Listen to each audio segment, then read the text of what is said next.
Today we will be talking about improvement of bearing capacity in soft soils using geosynthetics. In the previous class we just understood how the bearing capacity of sands could be improved using Binkwith and Dee method, and then we also saw that the bearing capacity improvement is possible because the thing is that we try to calculate how much is the tension force required because of the friction between the soil and reinforcement. That is what we do there, and we also saw that the length of the reinforcement can be curtailed if you use anchorage concept. The thing is the concept of anchorage, in which there is a apart from frictional resistance, there is a bearing resistance that get mobilized. So, that frictional resistance plus bearing resistance can be very useful in the improvement of bearing resistance. So, we will see how it can be done in soft soils, because we know that soft soils are naturally poor, like the bearing capacities could be very low, particularly when you go to coastal areas. The soft soils are of quite you see them quite often, and you need to construct some structures, buildings and all that. And I just gave some brief introduction earlier to this method on how it can improve the bearing capacity. In fact, we know that the bearing capacity of the soft soil is given by CNC, like we call it C, and you have this term U, it is called undrained cohesion, okay. And then NC is a cohesion factor in bearing capacity equation. In fact, in bearing capacity equation we have three terms, NC, NQ, N gamma, which are nothing but the bearing capacity factors. And actually when we have this what we do is that when you are having soft soils, what we do is that the best method is to put on the soft soil some sort of sand, so that it improves bearing capacity. And if you are putting sand, you can always as well put reinforcement inside the sand. So, we have if you do that, there are some three mechanisms that we have, so that we can design the reinforced foundation considering these effects. One is called shear layer effect, the other one is confinement effect due to interaction between the sand and reinforcement in sand layer, and additional surcharge effects. This is what I meant. Like you have a granular soil here, as is just this is a clay bed, and when you have a foundation here, what we do is that you in this the tendency for this material is to go like this, but then if there will be a passive resistance in the sand, okay, that is given by Kp gamma h. Instead of Ka gamma h, we know that is active pressure, but here it is a resistance is being given by the soil. So, we call it passive resistance, we say Kp gamma is h, okay. So, then you have this is called we call it shear layer effect. What we did was that we have introduced a shear layer of about h thickness, and it helps in bearing capacity improvement. So, whatever is that, like the load is not directly now coming onto the clay, it is coming onto the soft soil. In the same material, if you put a reinforcement here, see you have a reinforcement here, in fact you can calculate the total reinforcement force and you can even divide that, and anything can be done.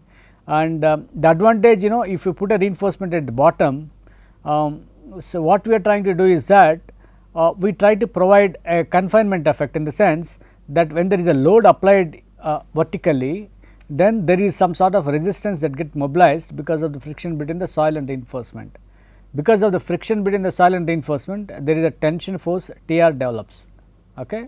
Then you have one vertical component of the tensional force that acts in the direction, which will resist the bearing capacity. So, you have bearing capacity improvement because of this factor, like we call it shear layer effect, or we say TF1, okay. Then there is another term TF2, tau F2, you can say like shear resistance that gets mobilized at this plane. We have taken this is a plane, and then this is the shear resistance that gets mobilized, and now apart from these two, so this is called confinement effect, and it is actually the length of the reinforcement is L, and this is that effective length is LE, okay. So, this is related to, say for example, it can be 2.5 or 3D and 3 B or whatever. Okay. So, this leads to some sort of confinement effect, that is what it means.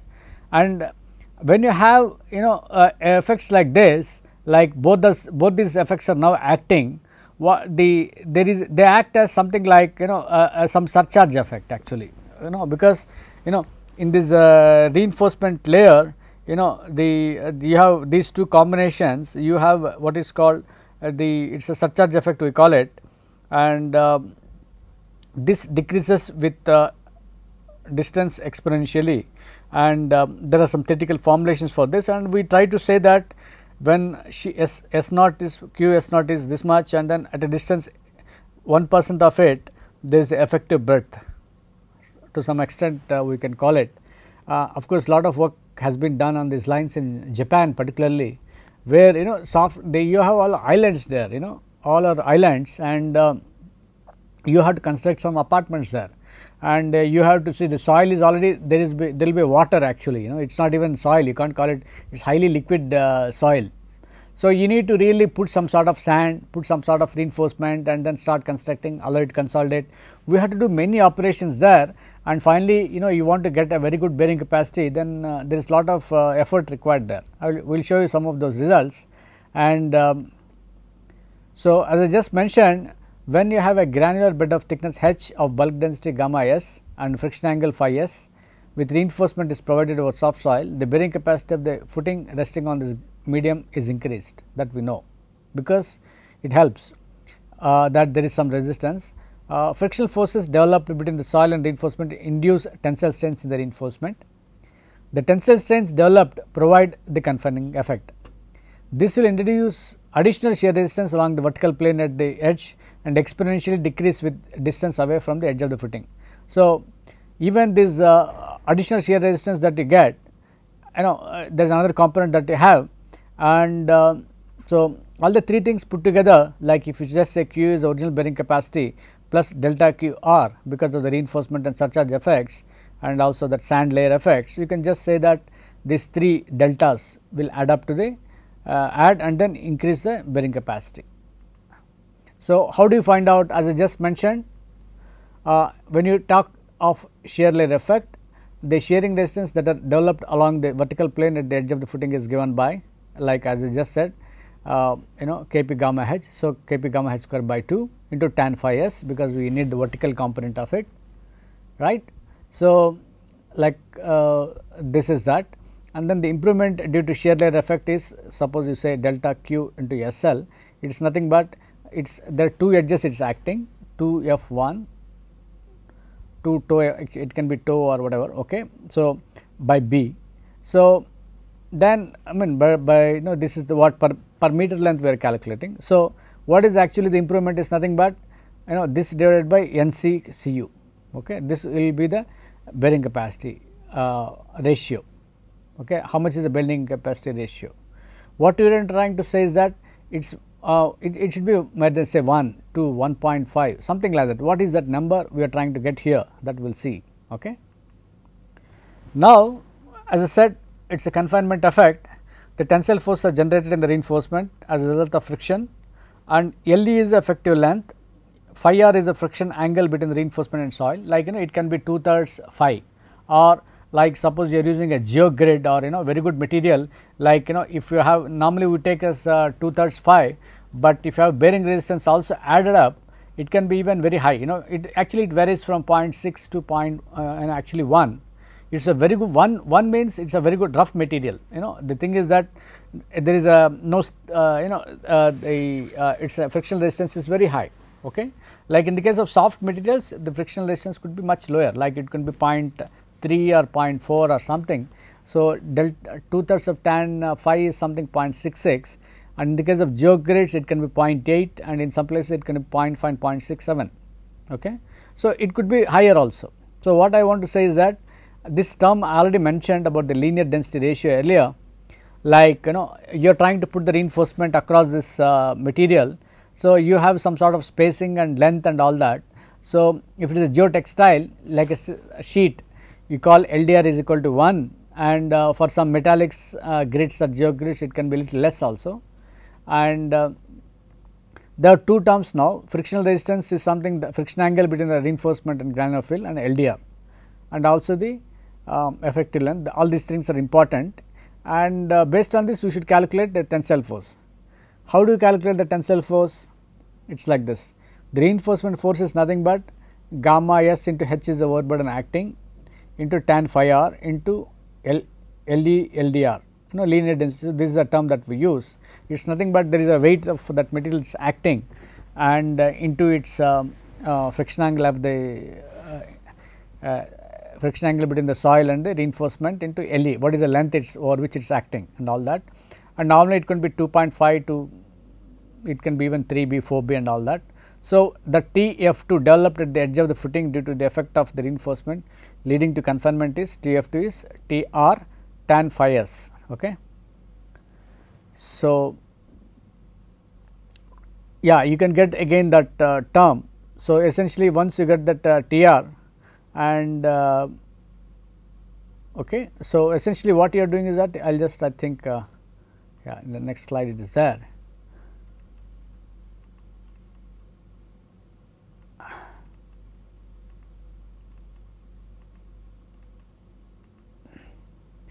This one, like this is what you are trying to find out, you know the TR and then multiply by the tan phi s, you get this vertical component. That is what we did here.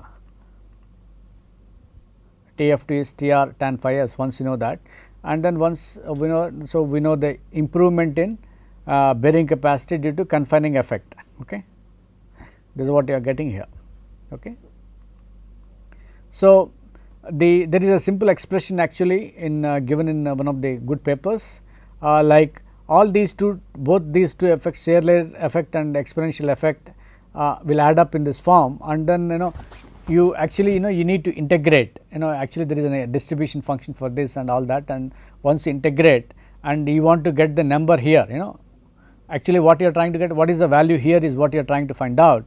It is there is a simple expression that we have, but it can be obtained with some simple calculations which are given in the literature, and you can take it for the time being that it is if you take it as exponential distribution, it is 0.84 times into whatever you have computed previously.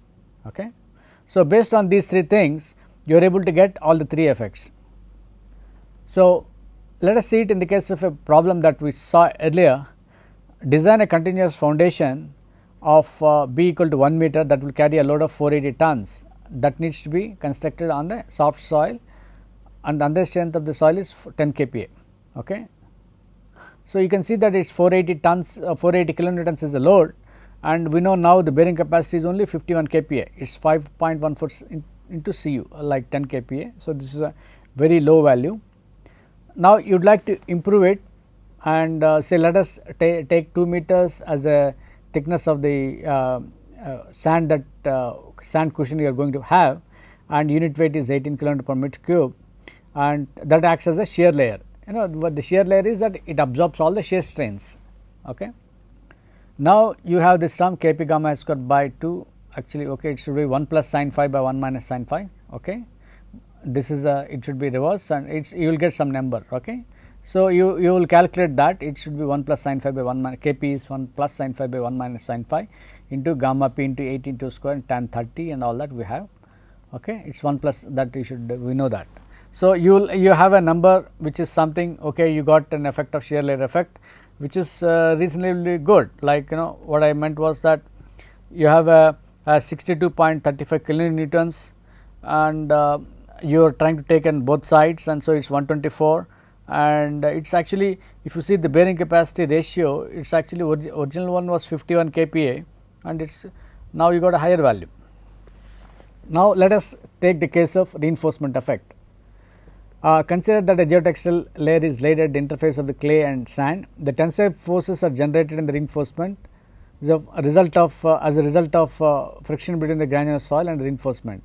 So, we take it as LR is the effective length and phi r is the frictional angle that we have seen, and we use the various terms like gamma s into h into tan phi r into LE. So, I am trying to use these terms like 18 tons, 18 ton per meter cube, 2 or whatever 18 kilometer per meter cube actually, okay, 18 kilometer per meter cube and 2 and tan 30, and 3 meters is the length of that, LD and LDR is 1, and you get some number.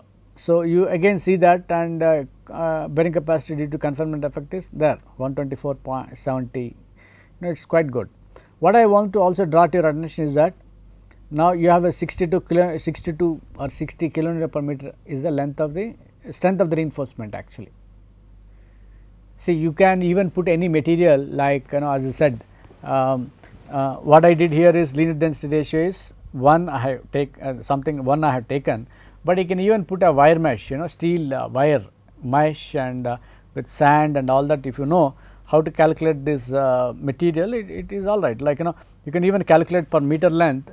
Say for example, if you are putting a wire mesh, you can calculate the area of cross section of the steel available, like say for example, if it is just a 3 mm wire at all that. So, in 1 meter length, what is the diameter of that you can calculate, and the tensile capacity of the steel, and you can calculate this number also. So, you will be able to even check whether this is actually this is a load that the tensile force generated because of the load, right. So, you can even check based on the what you have provided, what is the tensile resistance available. One can even get a factor of safety here. Okay. So, we can even 2 meters we have kept, actually 2 meters is one thing that we have kept. Okay, one can make it 4 meters, is it 3 meters is okay or 4 meters okay, one can make a parameter study, and if you want to make a very stiff reinforcement here, one can keep it here, all that things could be done. Okay. Now, the contribution to surcharge effect also one can make, as I just mentioned, one can calculate all these things. So, all these things put together, it is about 458 kilo per. So, what I wanted was how much? 480. Do you remember? So, if you remember, the problem is 480 kilometer per meter, if you remember. So, we are able to get close to that number, and one can alter some of these numbers, like you can just go for a say for example, higher thickness, little higher thickness and all that, and see that it is 480 kilometer per meter. The requirement, if you remember, it is about 480 kilometer meter. So, we are close to that, right. So, definitely one can make some of the adjustments and get these numbers. Say for example, they have a number of design variables here, like here itself you can make something here, like a lot of things could be made here. Thickness of the sand layer, first one is the thickness of the sand layer, and the second one is the effect of reinforcement, and this is another one. So, it is possible to use this technique and improve the bearing capacity considering all the 3 effects. That is what I would like to say. And in fact, I would like to draw your attention to ground reclamation methods in Japan.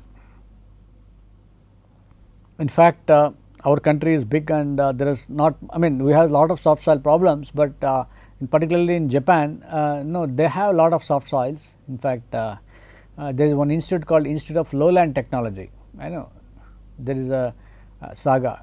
They develop lot of local techniques which are quite effective to construct in the case of soft soils. And in fact, they also discuss on the type of filling that you have to do and type of materials that you should do in the case of soft soils. This is a typical example, earth filling method. You are trying to go for bearing capacity improvement, it is nice. You can say for use soil reinforcement or surface soil stabilization. We have seen many techniques like using lime, using cement and all that one can use, like these are all the methods given here. And if you are using reinforcement, do you want a geotextile, you want a rope sheet, you want a geonet, you want a bamboo, and anything is possible. So, people have been using this, and okay, this is about bearing capacity improvement. And about filling, how do you spread the fill, like you got some sand. So, lightweight construction equipment, small hydraulic fill pump, soil spreading barge, in fact, so they are all required. Okay. So, they also have a similar design concept. I would like to just highlight to you. Say they do not have, suppose they do not have sand, where do you get sand? So, what you do is that you put a geomembrane, some reinforcement layer here, and we assume that it acts like a tension membrane. You apply a load, and the load resistance is like you any material can hold anything. Say you dump some material here, like if I just say this, like this is a sheet of paper, and if there is a building here, and it is called, there is a load applied and it deflects like this, and there is a tension component here, and the building will not further go. That is because the vertical component of the tension force will nullify the vertical load coming. So, that is what is called, we call it tension membrane concept. On the same logic, we have here some load applied. Say for example, there is an embankment that you are trying to have, and you just have this sort of embankment, and you assume that there is a tension membrane which acts like this, and the tension membrane or the tension force has some sort of circle here, and there is an angle here theta and r, okay, and then the depth of the foundation is df. Okay. So, just remember that, and we will just see how it helps. Now, in the case of, so they have a simple approach similar to this, like the ultimate bearing capacity of the foundation is assumed to comprise of the four following components. One is the bearing capacity due to shear strength of the soil. We know that its Q1 is CNC. Okay.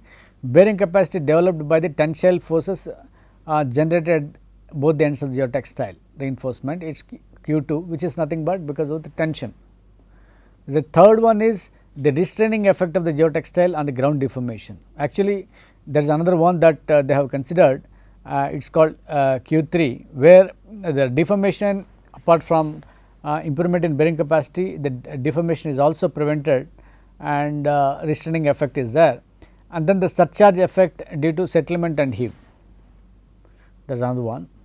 So, they are all simple expressions are being used for that. Its Q1 is CNC, I told you, and Q2 is nothing but tension is mobilized 2T sin theta by B. B is the size of the footing and per meter length. Q3 is nothing but T into NQ by R, okay, gamma, sorry, NQ by this thing. So, R actually, and I will show you. Then Q4 is gamma df, okay, this surcharge effect. So, all put together are the ultimate bearing capacity. So, now what is that you have introduced? A tension force is introduced, and the ultimate bearing capacity now is given by these all the three summation of all the three terms. Earlier it was only Q1, now because of this there is some increase, and one can calculate this increase based on this. Okay. So, what they did was that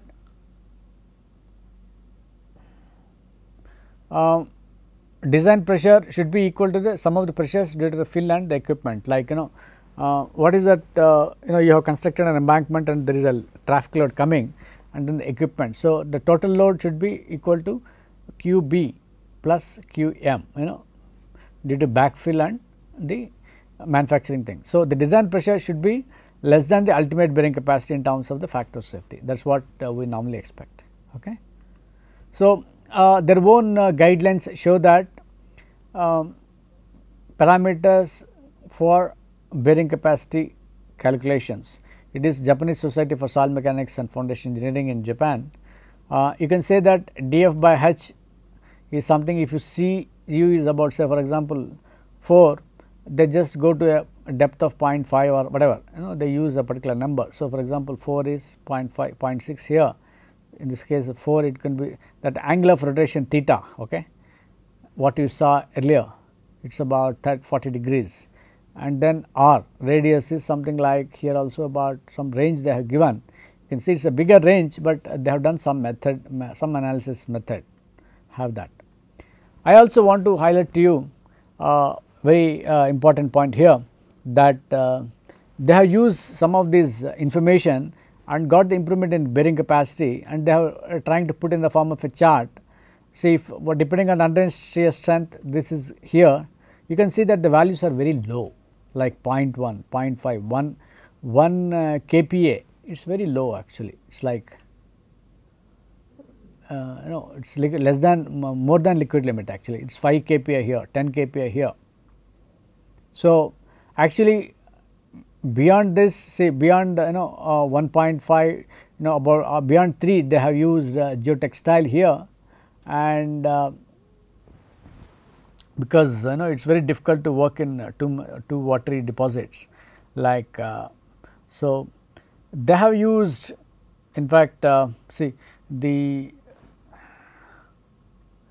different earth filling methods also dumped over water A, like you have all of these materials A, F, yeah, A4, F. Here see that these are all this strength is very low, 0.5 to 1, and then under water, when there is a water, so you have to dump and then put a geotextile, and that tensile strength requirement is about, you can say tensile strength of the geosynthetics about 80 to 100 kilonewton per meter. Okay. Then suppose you have this is all okay, A5. A5 is dumped over water and a geogrid. Okay. A4 is also bamboo sheet, you can see they are all here. Okay. Then A2, A2 is something that it is here. A2 is also a geonet. A1, A2, A3, they are all they have these materials. What about B? B is nothing but they placed and spread over land. Okay. So, there is another type, you have some material here B1, B3, B4, B3 and all that. Okay. Then even one can do pumping also. So, this is another type. So, what I want to say is that these are all practiced in Japan. I just want to highlight to you, and in fact, we have used it extensively in many of the bearing capacity problems. Many of the soft soils they can have effective increase in bearing capacity using this method. Okay. So, what I would like to say is that use of geosynthetics is very useful in bearing capacity problems to increase the bearing capacity and reduce settlements.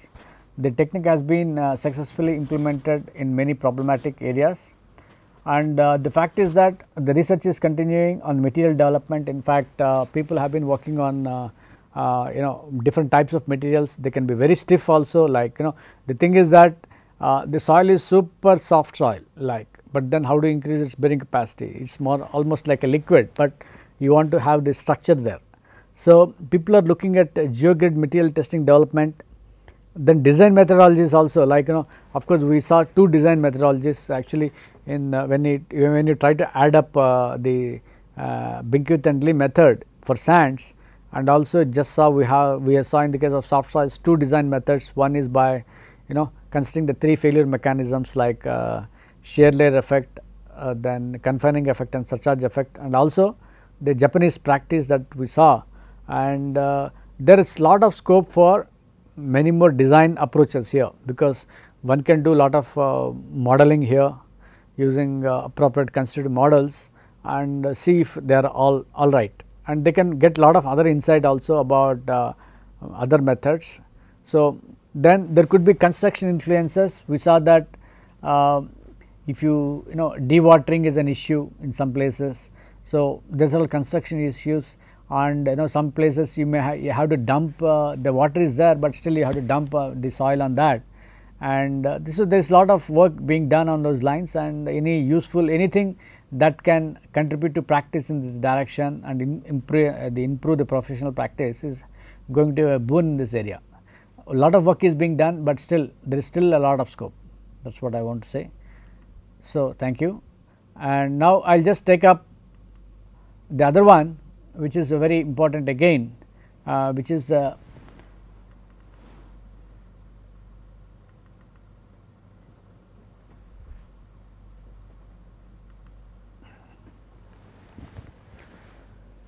slope stability improvement. This slope stability improvement is something that we need for every wherever you have a slope, you need to, if the factor of safety is less than 1, you have to improve it. There is no other solution here, and what I would be covering in this slope design is that why is it reinforced soil is required, or why is that reinforcement helpful in these slopes. Then we discuss some design methods and one of the popular methods that I will discuss, and we will discuss what are the design parameters in that, and there are so many parameters there, we will see that, and what are the design values, how should you choose design values, then what are the steps in design, and we will also see from an example. I told you earlier that the British code BS 8006 is something very standard in the case of reinforced soils and slopes. This is one of the earliest codes that came on this in this area, and because of which there is lot of advancement, people have been constructing reinforced earth walls, slopes and all that. The difference between a slope and wall is that the wall is vertical, whereas the slope has some inclination varying from 90 degrees to 35 degrees or 20 degrees angle of repose. The thing is the slope, if the slope is having an angle of repose, then it is somewhat stable, but as the slope angle is increased and it approaches verticality, then the problem is that it is unstable. So, in fact, there are number of methods of handling this, and BS 8006 indicates that the reinforcement of slopes is possible for a number of applications. One is reinforcement of a fill in a new construction, reinforcement of failed slopes, reinforcement of existing ground in cut slopes, reinforcement of an existing cut or a field slope which is margin stable. Actually, we have done most of these applications, and I will show you some examples here. Like say for example, reinforcement of a fill in a new construction, like say you are trying to go for construction, and if the bearing capacity of the bottom soil is not sufficient, you can increase the bearing capacity or slope stability. So, for example, what exactly you are doing is that by addition of this fill, the stability could be there is a possibility that there is a slip circle failure like this, right. So, you would like to avoid that, you place reinforcement like this, then construct. The other way is that some slopes can fail. Okay. So, one can really this is another one, reinforcement of failed slope, one can do like this, this also they can do, and filling, the thing, some of these things are quite simple to do, and reinforcement to improve the existing structures, like suddenly we realize that the slope is not stable, and one can do that. Okay.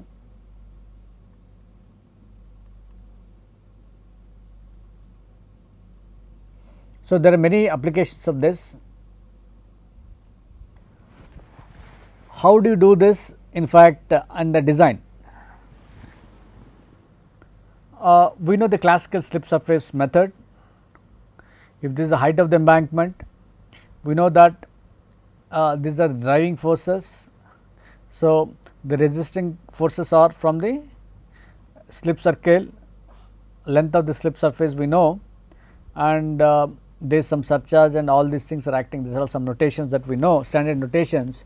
What we know is that based on the slip circle analysis, like how do you do the slip circle analysis? You may remember that you have to take say this is the slope, you have to divide that into a number of slices, and then for each slice you should see that if the conditions of horizontal sigma v, sigma h and sigma m are satisfied, like the resisting forces are from the shear resistance of the soil, and the driving forces are from the weight, or it can be even from an earthquake, it can be even from seepage. So, all these things one should consider and then calculate the factor of safety. In fact, you have so many programs nowadays to calculate slope stability, like it gives in terms of the factor of safety, right. And if you do finite element analysis, yes, it is also again possible, and the slope stability can be computed.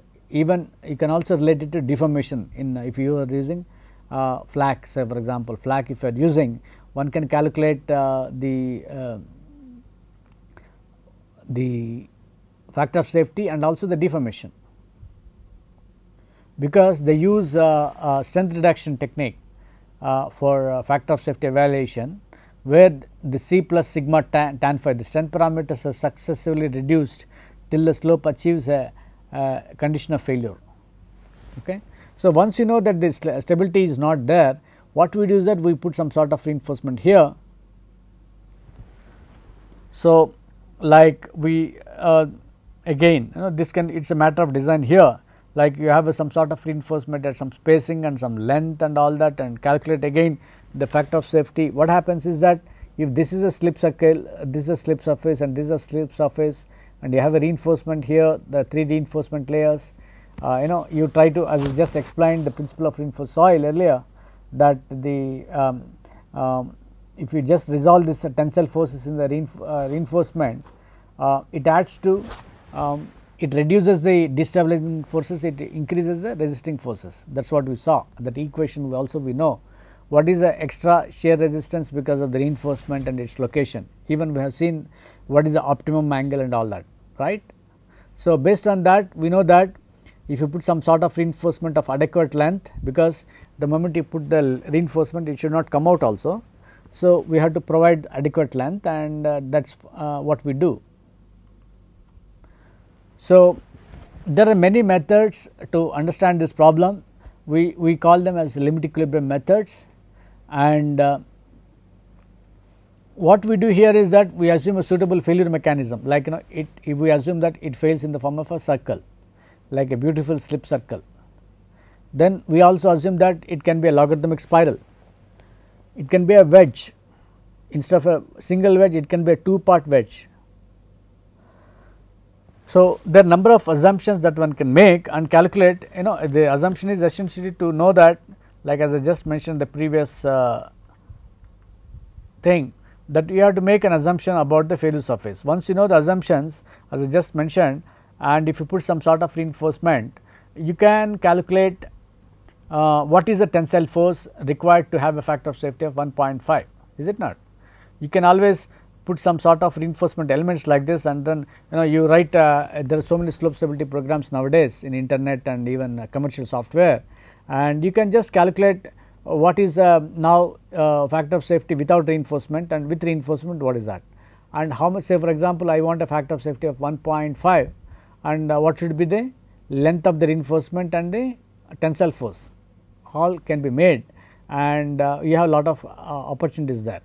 So, these methods are essentially dependent on the failure mechanisms, and one more thing one should be very clear, that the mechanisms are something that we have to assume here, like then only it is possible to calculate. Okay. Now, there is another one, what we try to do. So, there are many people who worked on these lines, like the calculation of earth pressure coefficients using limit equilibrium methods is a classical problem. In fact, if you want to calculate the earth pressure Kp or Ka, how do you evaluate it? You have to assume some make an assumption about the failure surface, whether it can be a wedge, whether it can be a circle, whether it can be a, you can calculate. Once you know the earth pressure rest, one can define and then calculate what should be the value corresponding to a certain angle like phi, or certain properties, like we know that, say for example, the the earth pressure, how much of earth pressure is coming and how much of earth pressure is to be designed, which should be the design coefficient for the earth reinforcement, one can find out here. Okay. So, there are a couple of people who worked on these lines. In fact, we also did some work on calculation of earth pressure coefficients for seismic different for seismic conditions and all that. So, when you are trying to design the reinforced soil slope, normally you have some parameters. One is, what is the slope angle? So, what is the angle that you need? So, is it beta? Beta is a slope angle. It can be even vertical also, but say what is the 70 degrees slope I want, I can say that. So, then large strain friction angle. In fact, as I just mentioned, friction angle of the backfill, this is a backfill. Okay. Then pore pressure coefficient is something that I should introduce you now, in the sense that we know the uniform soil is there, and pore pressure coefficient is nothing but U1 by gamma Z1, U2 by gamma Z2. Like what is the ratio of pore pressure to its overburden pressure is something that we say u1 by gamma z1, and we just say they are all constant. Maybe suppose you say that it is 1 meter, pore pressure raised, how do you measure the pore pressures? You have to measure using some sort of equipment. Actually, the pore pressure is nothing but it is in terms of the weight of the water column heights. Suppose you say that it is 1 meter height into the unit weight of water is, we know, 1 divided by gamma z1, we know roughly it could be gamma is z is same, z is same, and then at the same thing it can be half. Okay. If the pore pressure is fully mobilized, say pore pressure, how do you measure? It is nothing but the z1 into gamma w. Gamma w is the weight of water, right. Okay. So, z1 gets cancelled, and it is just the ratio of unit weights of this water as well as the soil. Okay. So, it could be roughly about 0.5, and so that is called pore pressure coefficient. Then if you are placing a reinforcement like this, okay, the requirement is that you need to have a bond coefficient. See, the thing is, I said the reinforcement should not fail by tension or by bonding. So, if it bond coefficient is, what is the bond coefficient? Like, you say that the bonding is provided because of the friction and the geogrids. Suppose you are using geogrids, that bond coefficient you should calculate. Okay. In fact, if you remember the example of the bearing capacity problem, we calculated the bond coefficient there. We took sigma b by sigma n, if you remember, and we have an expression also which is in terms of the tan phi of the soil and the failure mechanism, and we did that. So, bond coefficient one can get based on those assumptions and calculations, and direct sliding coefficient is nothing but tan delta, or tan delta, which is nothing but which is nothing but 2/3 of tan phi. Okay.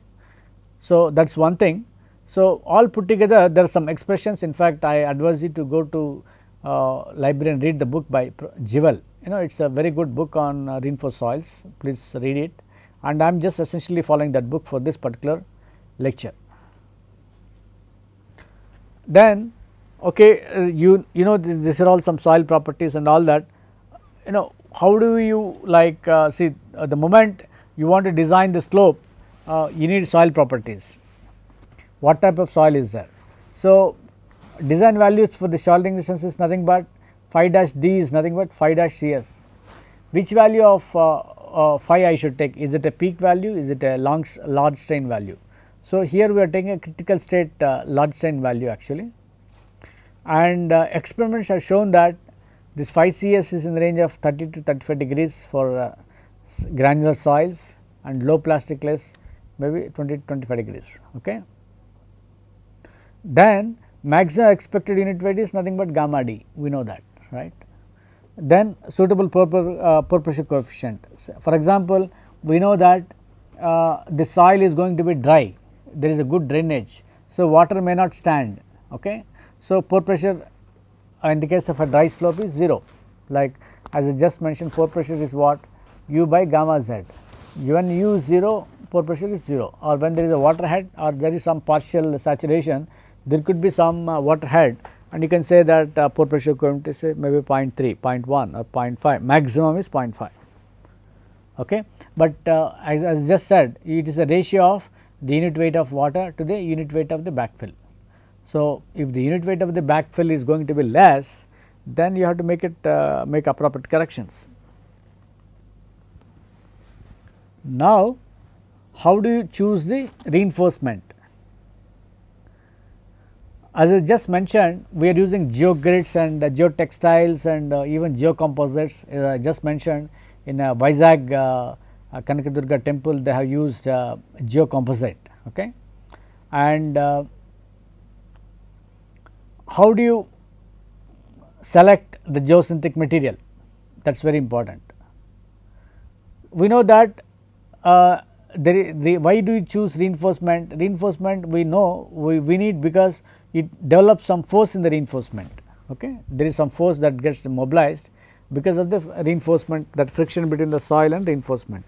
So, the reinforcement force should act till its design life is complete. Say for example, if the design life is Td, right.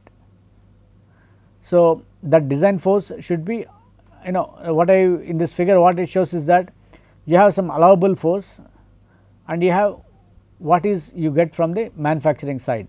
Say for example, a particular material you can choose and you can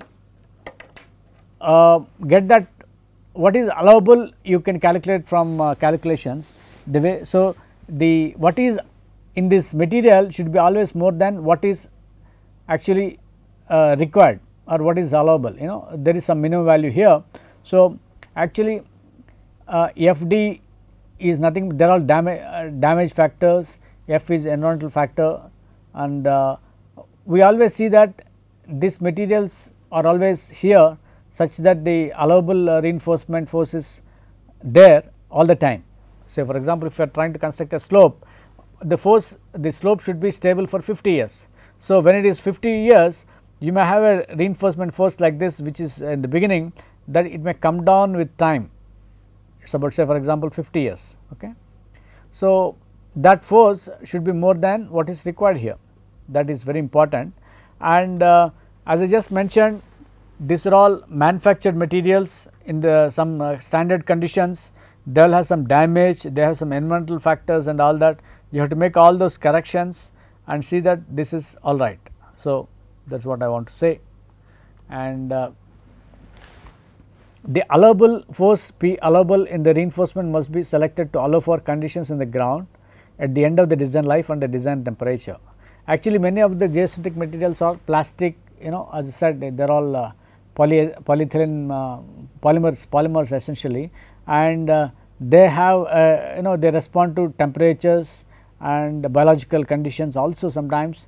So, one should be very careful, and so we have some partial factors of safety here.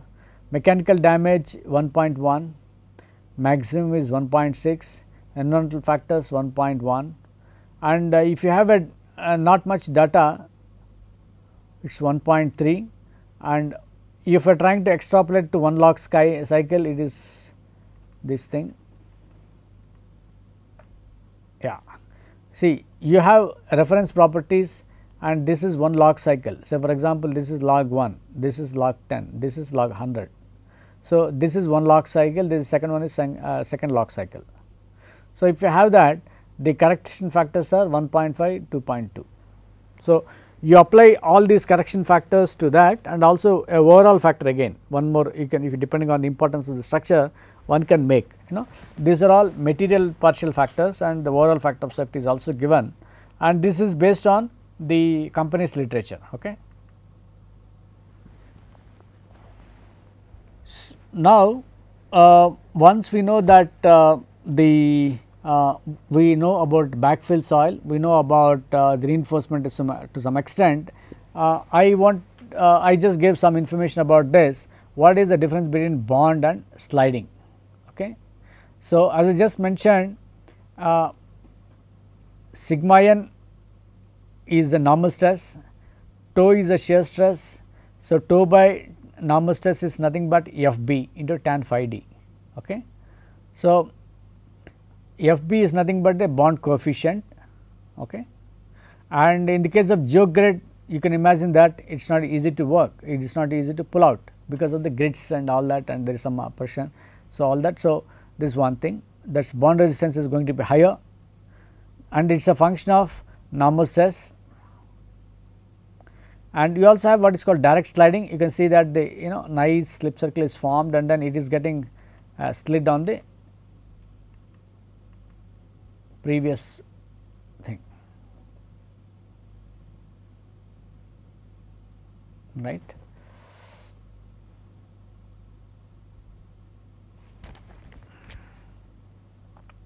So, you are able to understand what is these two. Okay. So, the direct sliding coefficient is nothing but it is a measure of the shear resistance of the soil, and it is not normally given in terms of the FDS tan phi for preferential sliding across the surface of the reinforcement layer. The bond coefficient is the due to bond through shear on the plane reinforcement surface as well as bearing, and depends on the proportion of the grid and the shear resistance of the soil. Like as I just mentioned, now if you have a geogrid, when the shear takes place, there is a contact between the soil to soil and also soil to geogrid and also bearing resistance. There are a couple of things there, because of which the bond coefficient will be higher. So, how do you do this design if you have a reinforcement? We see that, if I remember, do you remember that there is some lateral force coming up, and if you put a reinforcement that we have a maximum, see, we have to have what is called the basis of design is the calculation of distribution of maximum required stress to be supplied by the reinforcement for equilibrium. In fact, if you introduce the reinforcement, it will introduce some stress into inward stress. The thing is that it is like this, there is an outward stress, but then if you put a reinforcement, there is an inward shear stress, and so that is because of the tension between the soil and reinforcement. And so the calculation of the maximum required stress to be supplied by reinforcement for equilibrium means the material should be stable, the slope should be stable, and that depends on the required stress or the maximum stress. So, a suitable provision of reinforcement can then be made with sufficient strength and spacing, so that minimum available stress from the reinforcement exceeds the maximum required stress. What is that we are looking at? Actually, whatever is that there is some stress that is coming, and if the stress supplied by the reinforcement is much higher than the stress that is required, then we are safe at all levels. Like say for example, we know that K naught into gamma h will be the earth pressure into SV into SH. Say for example, SV is the vertical spacing and SH is the horizontal spacing. So, K naught into SV into SH will be the horizontal force, and if you put a reinforcement, that is nothing but the force mobilized in the reinforcement. So, we try to see that the reinforcement has sufficient length and spacing, and it is always safe, such that the a suitable provision of reinforcement can be made with sufficient strength and spacing to see that available minimum stress, whatever is that you have provided from reinforcement is always more than the maximum required stress for equilibrium in soils at every depth. That is what is the principle here. And to do that, in fact, how do you calculate the maximum required force? See, the thing is, if the wall is vertical, how do you calculate the maximum vertical force? It is Ka into gamma h square by 2, right? Is it not? Then if there is some inclination, we say that we also allow, as the wall slightly comes down, then there is a reduction in the earth pressure. We say that Ka will come down, right. So, earth pressure, and then when they finally it approaches the angle of repose, the earth pressure is 0. So, that is what we are trying to do here, like earth pressures are calculated. In fact, this is a chart, design chart given by Jewell, and you can see that for different friction angles, phi d is here and K required is this, and slope angles. So, for example, slope angle is 90, and if the friction angle is 20 degrees, the K required is higher, right. Like say 1 minus sin phi in the case of a vertical wall, how much is that? Say for example, if you take friction angle as 30, right, 1 minus sin phi one can calculate, you will get some 0.33, right. So, this is the standard one, and the advantage of this plot is that it gives you the what is the required force. So, this is to be supplied by the reinforcement. Okay. So, this is one thing, and actually once you get the required reinforcement force from, say for example, what you are going to do is here in this chart is that if I know the sand material that you are using for the backfill, say for example 30 degrees, and if the slope angle is say 70 degrees, it will be the 0.2 will be the required pressure coefficient. Okay. So, 30 degrees is here and then 70 degrees is here. So, it is about 0.2. Okay. This you should remember, and this type of charts are prepared for pore pressure equal to 0.25 and 0.5 and all that. That is a simple matter that he prepared. Once we know that this much of force is required from the reinforcement to keep the stable slope, I mean slope stable, whatever is the angle, then the length is also important, because there are two things that we have here. One is the length required for stability. You know, minimum length, see there is some, you place reinforcement in the slope, at the earth pressure at the top is less, at the bottom it is higher, and the minimum length at the top is the crust is that required for overall stability. Actually there is another, we have different considerations. This is from tension consideration, and the other one is overall stability considerations and sliding considerations. See, in anything, like see, the moment you construct something, it should not lead to failure, like it should not lead to failure by first thing is the reinforcement force should have adequate internal resistance, should give that, and also it should not fail by overall considerations, and also it should have sliding also, we will see that. So, the minimum length at the crest of the slope is that required for overall stability. The minimum length at the base of the slope is the greater of the required for overall stability and to prevent direct sliding. In fact, we calculate the length of the reinforcements at the bottom by sliding considerations and also overall stability considerations, and whichever is higher you take actually, okay, greater of the required will take it. And when where the length, say for example, if the length of the reinforcement, as I said, if you remember that at the top the earth pressure is less, but then the pull out resistance, you know, but you can't provide a short length because the overburden is less and pull out resistance has to be more. So, length is little more.